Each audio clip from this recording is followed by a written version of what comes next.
Jalgaon train हादसे में मृतकों की संख्या बढ़कर हुई 13। अब तक 8 शवों की शिनाख्त, जांच जारी। महाराष्ट्र के जलगांव ट्रेन दुर्घटना स्थल में पटरियों के किनारे एक शत विक्षत शव बरामद होने के साथ ही इस दुर्घटना में मरने वालों की संख्या बढ़कर 13 हो गई है। पुलिस ने आज ये जानकारी देते हुए बताया कि शव का सिर्फ धड़ बरामद हुआ है। इस बाबत विशेष पुलिस महानिरीक्षक दत्तात्रेय कराले ने बताया कि हमने अब तक 13 में से 8 शवों की पहचान कर ली है, जिनमें से 2 की पहचान उनके आधार कार्ड से हुई है।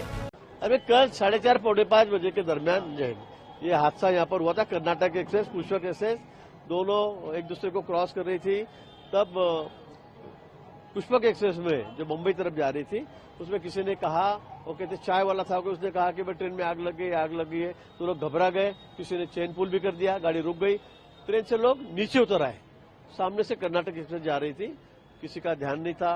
तो इससे मुझे लगता है कि थोड़ा मतलब क्लाउडी एटमॉस्फेयर भी था, क्लाइमेट ऐसे ही था। तो कर्नाटक एक्सप्रेस से टकराकर 13 लोग करीब इनकी डेथ हो गई है। 13-12 लोग जो है, 13-14 लोग वो घायल है। घायलों के ऊपर इलाज चल रहा है, वो सब आउट ऑफ डेंजर है। 13 लोगों का वैसे 10 लोगों का आइडेंटिफिकेशन हो गया है। उसमें 4 नेपाल के हैं, 6 उत्तर प्रदेश के हैं, गोरखपुर जिले से इनका आइडेंटिफिकेशन हो गया है। अभी थोड़ी देर में उनका पोस्टमार्टम वगैरह सब हो गया है। थोड़ी देर में, आधे घंटे में वो गोरखपुर के लिए निकलेंगे। और जो नेपाल के लोग हैं, उनके रिश्तेदार पूना में है, मुंबई में है, तो वो वहां जाकर उनका फिनरल करेंगे। इसमें जांच होने वाली है इसमें? बिल्कुल हाई लेवल से जांच इसमें होने वाली है। लोग कहते हैं, किसी ने कहा कोई चाय वाला था, उसने कहा कि ट्रेन में आग लग गई, इसलिए किसी ने चेन पुल कर दी डरकर। फिर उसके बाद में लोग नीचे सब कूद पड़े। बड़ी संख्या में लोग नीचे थे, लेकिन मैं तो कहूंगा कि अच्छा मतलब 13 ही लोगों पर तक ये बात सीमित रही। बताने वाले जो बता रहे थे मुझे, यहाँ पर जो इनके रिश्तेदार थे या ट्रेन में बाकी लोग थे, वो कह रहे थे भाई 400-500 लोग नीचे आ गए थे, 300-400 लोग नीचे आ गए थे। ऐसे उनका ट्रेन खड़ी होने से ये लोग डर गए, बाजू के ट्रेन वाले भी नीचे आकर देख रहे थे। अच्छा हुआ कि बड़ा हादसा नहीं हुआ। और मैं ऐसे ही कहूंगा, क्योंकि 13 भी संख्या कम नहीं है, लेकिन और भी बड़ा हादसा हो सकता था, उससे हम लोग बच गए। और अभी जो इंजर्ड है, जो पाचोराम में है, कुछ जलगांव में लाया गया है, उनको पूरी सरकार की तरफ से उनके ऊपर खर्चा किया जा रहा है। जो भी ऑपरेशन है, दवा है, जो भी है वो सरकार यहाँ पर करेगी।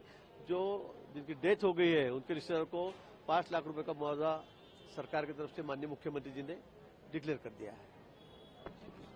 केजरीवाल ने किया चुनाव के बीच जनता से वादा, दिल्ली से बेरोजगारी दूर करना सबसे बड़ी प्राथमिकता। अरविंद केजरीवाल ने पीसी कर अपनी सरकार की कामयाबी गिनाते हुए कहा कि कोविड-19 के वक्त हमने 12 लाख बच्चों के लिए रोजगार का इंतजाम किया था। केजरीवाल ने कहा कि अगले 5 साल में मेरी सबसे बड़ी प्राथमिकता दिल्ली से बेरोजगारी को दूर करना होगा। केजरीवाल ने पीसी कर कहा कि मैं पूरी दिल्ली में लोगों से मिल रहा हूँ, लोगों की परेशानियों को हमने दूर करने की कोशिश की है।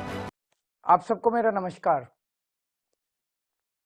मैं पूरी दिल्ली में चुनाव प्रचार के लिए घूम रहा हूं, गली गली में जा रहा हूं, लोगों से मिल रहा हूं।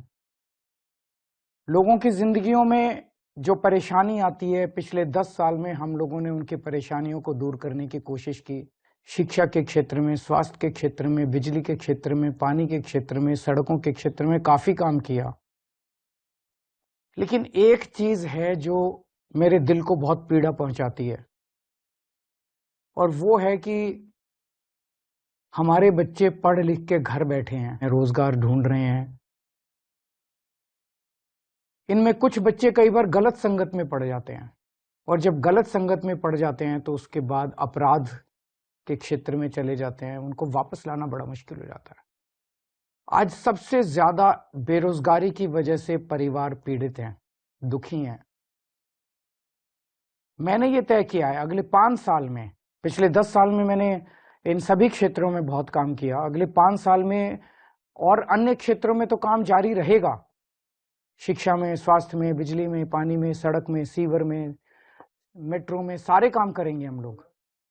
लेकिन मेरी सबसे टॉप प्रायोरिटी अगले 5 साल में होगी बेरोजगारी को दिल्ली से दूर करना, अपने बच्चों के लिए रोजगार का इंतजाम करना। किस तरह से बच्चों को रोजगार दिलाया जाए, इसकी पूरी प्लानिंग के ऊपर मेरी टीम तैयार कर रही है। हमारी बहुत अच्छी टीम है हम लोगों के पास। आतिशी जी हैं, मनीष सिसोदिया जी हैं, गोपाल राय जी हैं, जैस्मिन है, राघव चड्ढा है, संजय सिंह हैं, सत्येंद्र जैन है, सौरभ भारद्वाज है, बहुत सारे लोग हैं, कुछ लोगों के नाम भी रह गए जो बहुत पढ़े लिखे लोग हैं, कमिटेड लोग हैं, देशभक्त लोग हैं। इन सब लोगों को मैंने काम पे लगाया है कि दिल्ली से बेरोजगारी कैसे दूर की जाए, इसके ऊपर काम करें। और हम पूरी प्लानिंग तैयार कर रहे हैं दिल्ली के बच्चों को रोजगार दिलवाने के लिए।